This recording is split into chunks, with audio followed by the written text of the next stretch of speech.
En ce qui concerne les délits purement économiques, mais c'est des délits qui souvent touchent pas les hommes,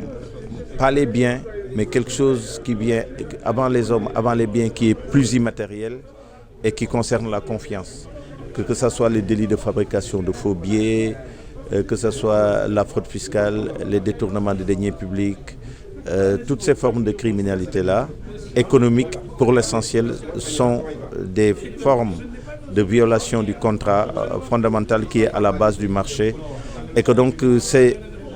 la société a finalement pensé que leur transgression constituerait une sanction grave parce qu'ils mettent en péril le marché, ils mettent en péril la participation de tous. Et le cas le plus évident, c'est le cas de ce que nous appelons le délit d'initié, qui est aujourd'hui le crime le plus connu et le plus traqué en économie, et qui consiste tout simplement à rompre les conditions d'égalité et de participation au marché. Donc ce qui fait que les sociétés actuelles pensent que, en tout cas le droit pénal économique, pense de plus en plus au fait que le fait de bénéficier d'une information privilégiée qui n'est pas à la disposition du public constitue une infraction grave et devrait être qualifiée de crime économique. Donc c'est pour dire que le combat sur la transparence, le combat sur l'accès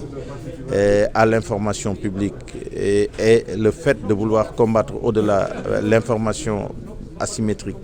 le fait que certains détiennent une information pendant que d'autres la détiennent pas, est au centre aujourd'hui, mais du dispositif de protection d'une société de contrat, d'une société économique et d'une société de marché. Et c'est pour ces raisons-là, aujourd'hui, que nous pensons que les crimes économiques sont des crimes qui ne touchent pas à la défiance, comme par exemple les agressions physiques, mais plutôt à la méfiance. Et qu'il suffit de